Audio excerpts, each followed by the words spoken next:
प्रिय विद्यार्थियों, आप देख रहे हैं Manikant English point YouTube channel. मैं हूं मणिकांत मणि। एक बार फिर से मैं आपको ले चलता हूं 12th इंग्लिश के poem my grandmother's house के अध्ययन की ओर। यह वॉल्यूम डी है, आप इसका क्रमशः अध्ययन करें। माय ग्रैंड मदर्स हाउस, मेरे दादी का घर। प्रस्तुत कविता कमला दास के द्वारा लिखी गई है। इस कविता में कवयित्री अपने बचपन के दिनों को याद करते हुए कहती हैं कि जब वह छोटी थी तो अपने दादी के पास गांव में रहा करती थी, जो अब इस दुनिया में जीवित नहीं है। इस वक्त कवयित्री उसी घर के बारे में जिज्ञासा करते हुए कहती है। क्या कहती है? ये कविता आरंभ होता है, आप इसे यहाँ देख सकते हैं।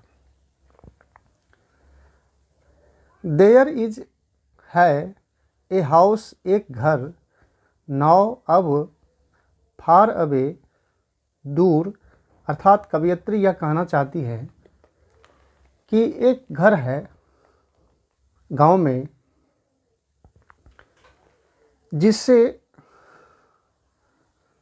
अब मैं दूर हो चुकी हूँ।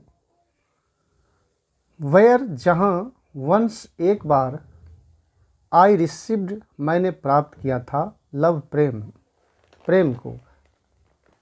अर्थात एक घर था गांव में मुझे, मेरे दादी का, जहाँ मैं रहा करती थी अपने दादी के साथ, और मैं दादी का प्रेम प्राप्त किया था। तो इस पंक्ति को मैंने आगे चित्रांकन में कॉमिक्स के रूप में प्रस्तुत किया है। आप इसे नीचे देख सकते हैं। ये चित्रांकन के रूप में है और साहित्य कल्पना की भी चीज़ है, तो इसे मैंने अपने चिंतन के हिसाब से माना है। आप इसे पढ़ें और पढ़कर आनंद लें। तो यहाँ आप देख सकते हैं, यह कॉमिक्स दो पार्ट्स में बना हुआ है। एक तरफ अंग्रेजी है और दूसरी तरफ ठीक उसका हिंदी किया हुआ है। तो आप इस अंग्रेजी वाक्यों को पढ़ेंगे और इसे पढ़कर समझने में यदि कोई दिक्कतें आ रही हों, जैसे अब इसके अंदर शब्द हैं तो उनके उच्चारण आने चाहिए, और फिर वर्ड्स के अर्थ भी होने चाहिए, तो उन शब्दों को नीचे लिख दिया गया है। आप इन शब्दों के हेल्प से ऊपर अंग्रेजी को पढ़कर उसका हिंदी अर्थ ज्ञात कर सकते हैं। और इससे भी अगर आपको प्रॉब्लम्स आ रहा हो तो फिर दाहिने तरफ इसका हिंदी अर्थ दिया हुआ है। आप इसके हिंदी अर्थ को पढ़कर बाएं तरफ के अंग्रेजी को समझ सकते हैं। तो मैं इसे पढ़ रहा हूँ, आप देखिए। सबसे पहले चित्र को देखिए। ये गांव का चित्र है और ये कमला दास हैं, और ये क्या कहती है, क्या स्थिति है। ऊपर चलते हैं। द पोएट इज़ रिमेंबर्ड, कवयित्री को याद आती है, हर ग्रैंड मदर्स हाउस, अपने दादी का घर। वो क्या कह रही हैं कि देयर इज़ है ए हाउस, एक घर है, ऑफ माय ग्रैंड मदर, मेरे दादी का। वो यह कहना चाहती है कि मेरा भी एक घर है, दादी का घर है, वो गांव में है। तो वो कुछ सेंस ऐसा ही है। वेयर, जहाँ, वंस, एक बार, आई रिसीव्ड, मैंने प्राप्त किया था, लव, प्रेम, जहाँ मैंने प्रेम प्राप्त किया था, अपने दादी का स्नेह। नाउ, अब, आई एम, मैं हूँ, फार अवे, दूर, फ्रॉम दिस हाउस, इस घर से अब मैं बहुत दूर हो चुकी हूँ। अर्थात ये बचपन के दिनों पर आधारित है। तो कवयित्री यह कहना चाहती है कि मैं उन दिनों से, उन पलों से अब मैं बहुत दूर हो चुकी हूँ। अब फिर आगे की पंक्ति को पढ़ेंगे। और ये रहा नेक्स्ट सेंटेंस। आगे कवियत्री कहती है, दैट ओमेन, वह महिला, डाइड, मर गई। द हाउस, घर, विथ ड्रे, निकल पड़ा, इनटू साइलेंस, सन्नाटे में।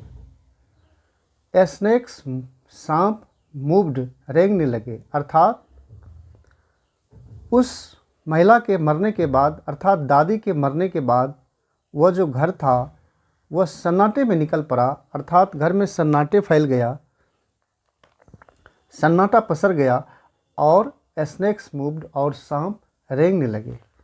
तो इसे मैंने नीचे कॉमिक्स में चित्रांकन में दिखाया है। आप इस साहित्य का आनंद लें। और यहाँ अंग्रेजी दिया हुआ है, और इसे पढ़कर यदि समझने में अगर आपको दिक्कत आए तो फिर नीचे वर्ड मीनिंग दिया हुआ है, आप इसे इन सबों का स्क्रीनशॉट ले करके आप इसे लिख लें और इसे याद भी कर लें, क्योंकि वर्ड मीनिंग याद करने जैसा ही होता है। और जैसा कि मैंने पिछले वीडियो में बताया है कि ये जितने भी सेंटेंस आप देख रहे हैं, ये सभी सेंटेंस की रचना है subject plus verb plus object, और हिंदी में आप इसे सब्जेक्ट ऑब्जेक्ट वर्ब की सहायता से समझेंगे। तो मैं इसे पढ़ने के लिए जा रहा हूँ, आप इसे देखिए।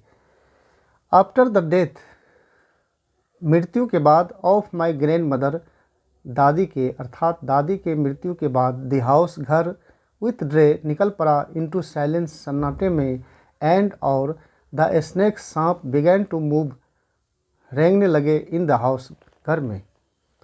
तो आप देखिए कि दादी के मरने के बाद किस तरह से घर में सन्नाटा पसर गया और उन घरों में सांप रेंगने लगे। यहाँ आप सांप को देख सकते हैं। ये दादी का गांव है, ये घर है, और फिर ये सारे सांप हैं। आप इस तरफ भी, हिंदी के तरफ भी देख सकते हैं, समान ही चित्र है। और पुनः अब हम लोग आगे देखेंगे।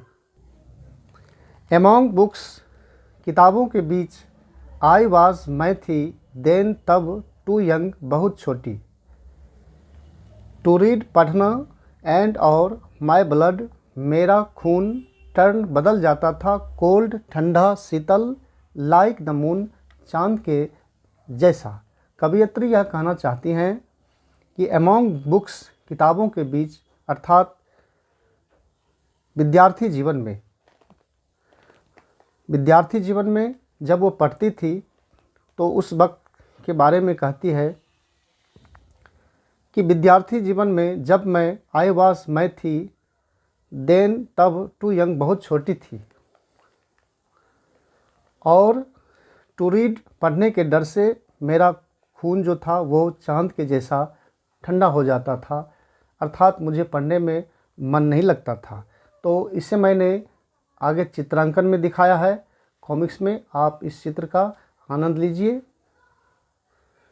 और आप देखिए। हिंदी अर्थ भी दिया हुआ है, आप हिंदी अर्थ याद कर सकते हैं। व्हेन, ये कवियत्री हैं, क्या कह रही हैं? व्हेन, जब, आई वाज, मैं थी, टू यंग, बहुत छोटी, आई यूज टू लिव, मैं रहा करती थी, विथ माई ग्रैंड मदर, अपने दादी के साथ, माई ग्रैंड मदर, मेरी दादी माँ, लव्ड, स्नेह करती थी, लुक्ड आफ्टर, देखभाल करती थी, एंड गाइडेड मी, मेरा गाइड करती थी, वेरी वेल, अच्छी तरह से, लाइक माई मदर, माँ के जैसा, माई ग्रैंड मदर, मेरे दादी माँ, हैड, के पास था, ए स्मॉल, एक छोटा, हाउस, एक छोटा सा घर था, एमॉन्ग द बुक्स, किताबों के बीच, आई डिड नॉट लाइक, मैं पसंद नहीं करती थी, टू रीड, पढ़ना, माई ब्लड, मेरा खून, turned cold, like the moon, to read, मेरा खून पढ़ने के डर से, अर्थात मेरा उत्साह ठंडा पड़ जाता था, पढ़ने में मुझे मन नहीं लगता था। आई लाइक्ड, मैं पसंद करती थी। प्लेइंग देन, उस वक्त मैं उन दिनों खेलना पसंद करती थी। तो इसे आप कॉमिक्स में देख सकते हैं। और यदि अंग्रेज़ी को पढ़कर समझने में दिक्कतें आ रही हो तो फिर आपको ये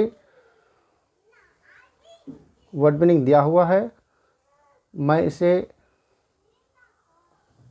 धीरे धीरे आगे बढ़ा रहा हूँ।